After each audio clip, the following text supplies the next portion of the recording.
Hi, my name is Cara Bradley. I'm the founder of Verge BodyMind. Welcome to Beyond Wellbeing. Today's show is about simple solutions. We have a fantastic expert, Chris Conway, from Solutions for Health. And he's going to be talking to us about some serious matters, but offering us some everyday, really simple solutions, such as what to drink, how to move, what to eat, and how to just not only feel better, but how to thrive in life. Great to have you here, Chris. Thank you. Thanks so much for joining us. My pleasure. So excited to talk to you because you are the king of well-being. I mean, truly, you are. I appreciate that. Well, and this is what you're known as. I tell everybody to contact you and see you.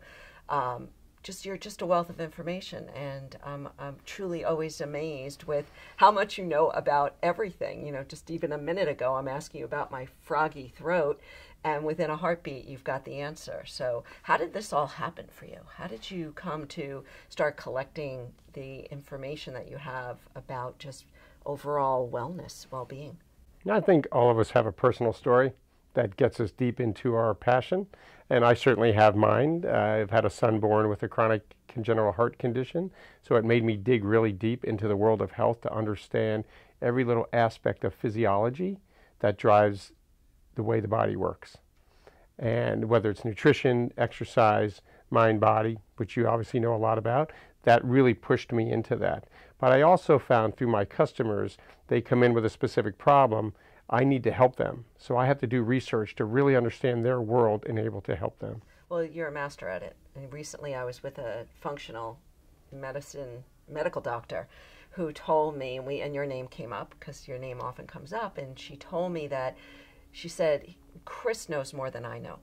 She said, Chris, actually, I send people to Chris because he's got such a wealth of information. So for our viewers today, you know, I was hoping that maybe we can give them not only highlights, but some really simple takeaways, because Beyond Wellbeing isn't about just watching a couple of people, you know, talk about it. Wouldn't it be nice if we felt better and if we drank more water? I mean, we all know the basics, but I like to get underneath and to give people the reasons why, and you know, some really solid things to leave with, to not only feel better, but to thrive, because that's the thing. We could all feel better here and there, but this is about really thriving. So my question to you is top 3 things that people come to you with or for, and not only the simple answer, but the kind of the cut through all the BS type of answer. What is it? You know, maybe they don't want to hear. I would say the biggest issues that people come through are also the biggest issues that happen to be insurance claims: anxiety, depression, obesity. But what we're seeing as the population expands is there's a large percentage of the population that have a diagnosis, a chronic disease. So what I tell these people is, you got to understand why it's happening. You got to fix it at that level, and then do all the other things. And if you do that, eventually the body begins to work better. For instance, movement is essential, as you know, as being, you know, a yoga instructor who has this, you know, your business is all about movement. But the deeper part of movement is blood flow. Blood flow carries oxygen and nutrients throughout the body, to the brain, to the heart. Without it, none of those organs work as well. So that's understanding the lymphatic system, which most people don't want to dig into the lymphatic system, but they do understand, I got to get my heart rate up. And the only really effective way to do that is movement, exercise, jumping rope, yoga. So that's one thing I really try to push home with people: daily movement. The second thing is nutrition. You got to eat real food, right? Everything you eat, your body recognizes it or it doesn't. It's converted into energy. The nutrients are absorbed or they're not. So eat real food, feed the machine. We've heard that expression before. And the third big thing is really understanding stress. You know, stress is all about interpretation. And I tell everybody, you know, if stressing about it isn't going to change the outcome, what's the point of doing it? I mean, there's a great study that if people waited 10 seconds to react to stress, 90% of the time they would react differently. So it's understanding and how to deal with stress effectively and efficiently. Yeah, but obviously, right? These are moving. And by the way, you told me this years ago about blood flow, and I have used that so many times. That Chris Conway says it is all about blood flow. It doesn't matter if you're swinging your arms around for 5 minutes. We've got to get blood flowing through our body. And not only will it help us to feel better and be more energized, but it's carrying nutrients throughout our body. And what we're seeing today is this huge scare of neurological disorders, because a lot of us have parents with dementia, Alzheimer's, and all of these issues are incredibly closely related to lack of blood flow to the brain. And so it's, as we evolve, as we age, it's really important to maximize blood flow to the brain and the heart. That's what keeps it alive, keeps it young, keeps it functioning at a high level. And I think one of the big challenges today, to really dig into it a little bit, is when someone has a specific diagnosis and they go to a doctor, they're given a prescription for that problem, which typically treats the symptom associated with the problem, but they've never fixed the problem. And you have to go after the root cause in order to fix the problem.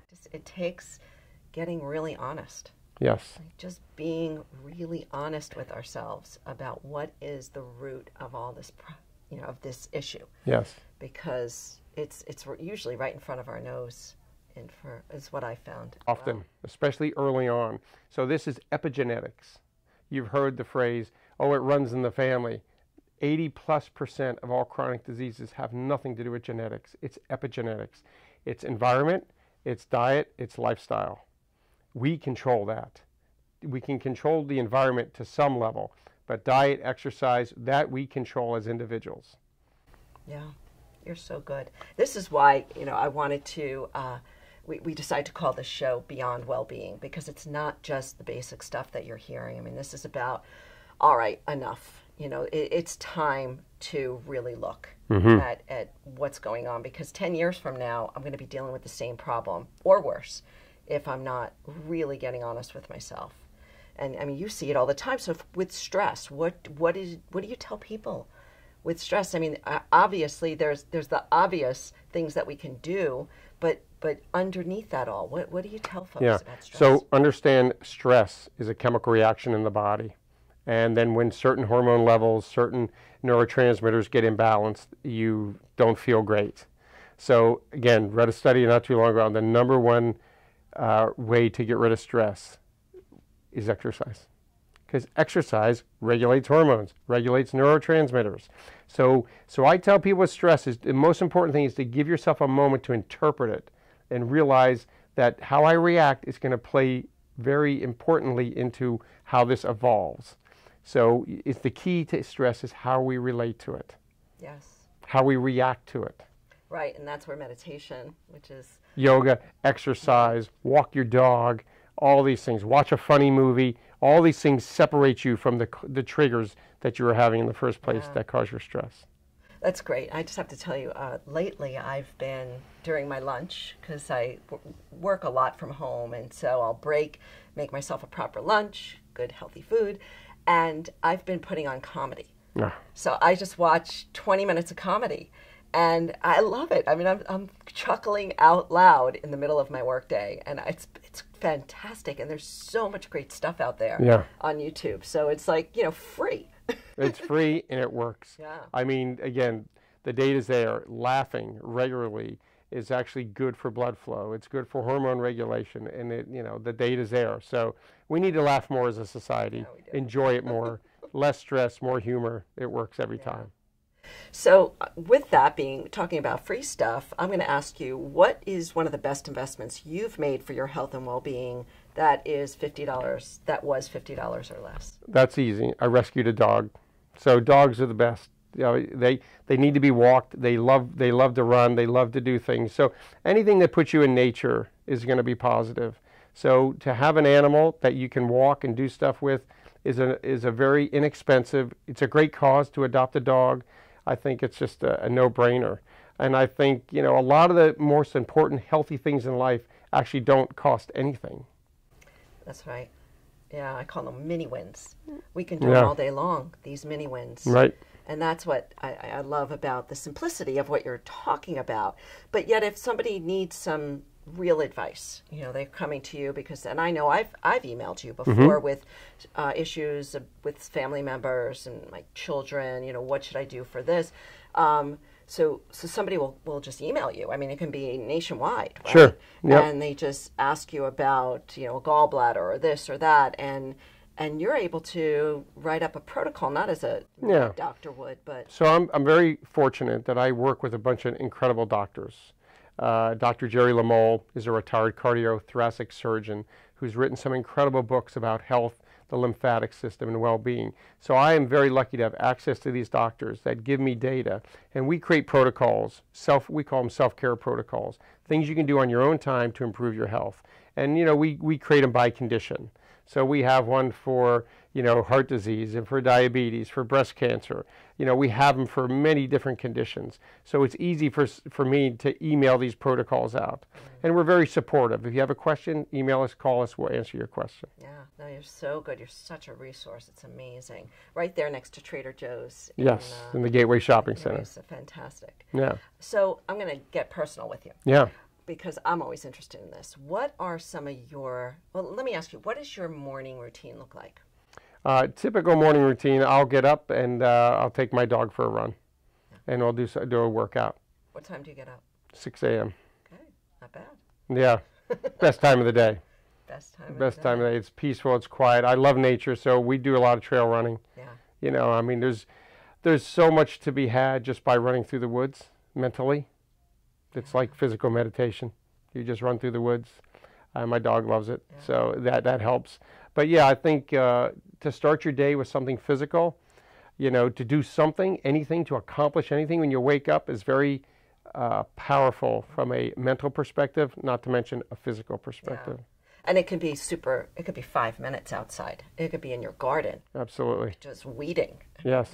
This is the one thing that I feel very passionate about, is teaching people that, you know, movement is movement. We're movement beings. We don't have to have the Lululemon pants on and be at the gym. Right. Because this is where I think a lot of people, they start to feel badly about themselves and they just don't do anything. Right.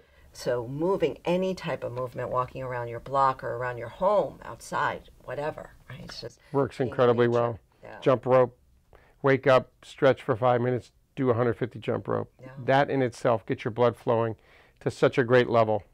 Great way to start the day. And then, of course, eat a great breakfast. Yeah, typically I'll have a protein shake with, you know, very, you know, great ingredients, or I'll make some, you know, protein, some eggs and vegetables. That's a typical morning. So we're in summer, it's hot, it's humid. Some people are thinking, I'm not going outside, you know, I'm going to stay in my air conditioning. What do you recommend? Well, great topic, great question. Major issue is dehydration. It's very prevalent in older folks and a lot also in anyone who's exercising. You really have to understand nutrition. So understand we need electrolytes for our muscles to function, for every bodily function. Magnesium, potassium, and sodium.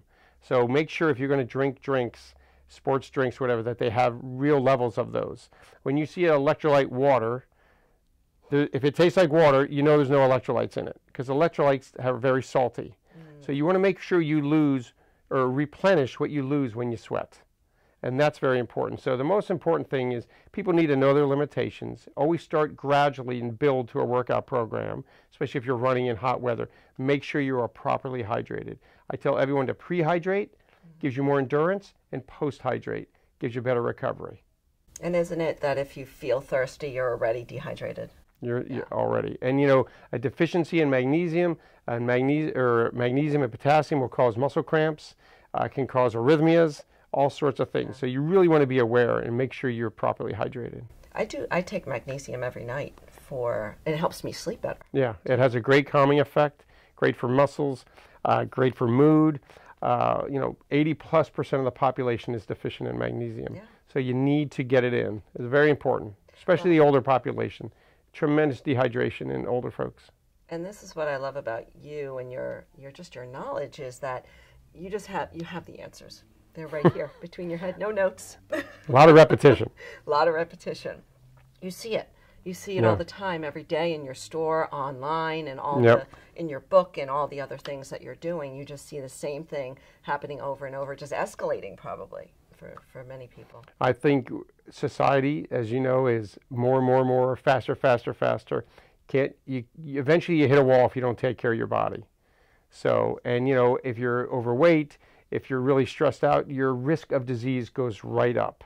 So we try to, educate people to understand that, to take the necessary steps as a preventative measure.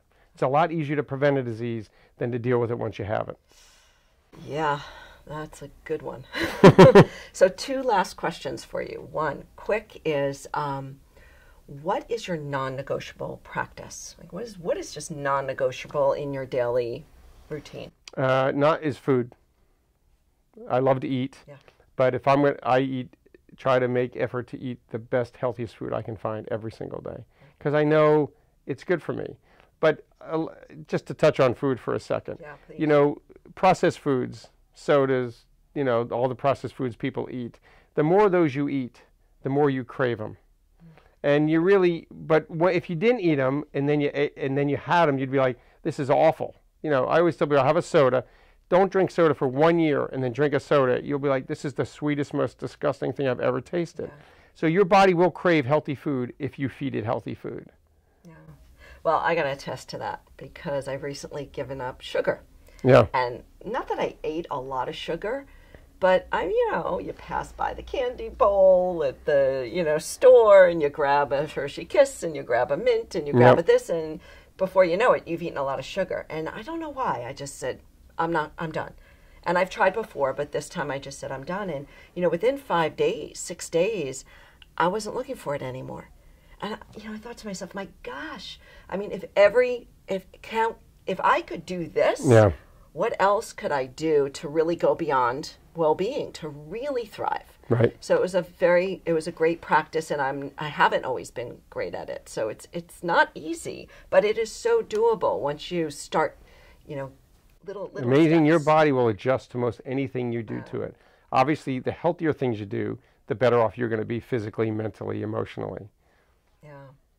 So what does beyond well-being mean to you? Like, what do you think that is? Well, there's a recent study that came out. I'll reference a study, the longest study ever on longevity. And I think it was done by Harvard, so we got all the credibility.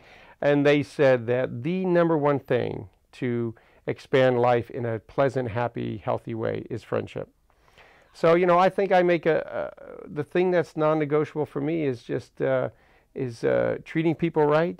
It always comes back around, and trying to help people.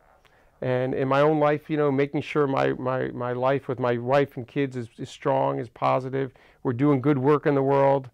Those are the things that really drive me. That's wonderful. And that's where that dog could come in handy too, right? Yes, the dog is the best. Man's best friend. Yes. Yeah. Well, thank you so much. Oh, thanks for having me. It's been so great. I learned something from you every single time we talk. I appreciate it, and likewise, and I appreciate the opportunity to be here. Wow, what a wealth of knowledge Chris Conway is. I learned so much. I hope you did too. Just to review a bit, we talked about movement. Movement as being really the most important thing for us to do every day to increase the blood flow in our body. And Chris had taught me that years ago, and I never forgot it. And I've told my parents and many, many people that even as we get older, we can still move, even if it's just an arm, even if you're just sitting in the chair and you're throwing your legs up and down while you're watching TV. Movement and blood flow, so important. Chris also talked about getting out into nature. How easy is that? Nature helps us to de-stress because trees are always present. Trees are always just right there, whether it's raining or sunny or windy or snowing. When we're in nature with trees on the grass or maybe in an expansive view like in a park, we feel better. It's free and it's easy. So every day as a way to just settle down, calm down, get outside in nature, get your hands in the dirt, or just hang out in your backyard and look at the stars. The other thing Chris talked about, which was so simple and so great, was just having a dog. Now, I know my dog died about 2 years ago, and I haven't gotten another one, but I know the joy and the laughter that my dog gave me. So whether it's a dog or a cat or maybe a small child, before they start talking back to you, they can also add so much lightness and laughter to your life. So think about that. And then lastly, Chris was just talking about simple eating, eating well from the ground, whole foods. These aren't big solutions. These are simple solutions that every single one of us can implement every single day. He talked about his best practices being relationships and friendship, and actually how friendship has been shown through research to be one of the most important things for our longevity. Chris also spoke about hydration and the importance to not wait until you feel like you're thirsty to start drinking water, but to drink water all day long. That, especially in the summer, we need to get up on that. And what I suggest is just having a glass of water right by your bed. And before your feet hit the ground, drink that glass of water, and then all day long. You know, we've heard this a lot. It's always on the news. It's always in the magazines, but it is true and it's simple. So why not just start there and make that a habit that you do every single day? So simple solutions, they're free, they're at your fingertips, and they're right at the tip of your nose. Every one of us can go beyond well-being. So thank you so much for joining me, and I look forward to next time. You are watching Radnor Studio 21, an arts, educational, and entertainment station proudly serving the main line and greater surrounding area.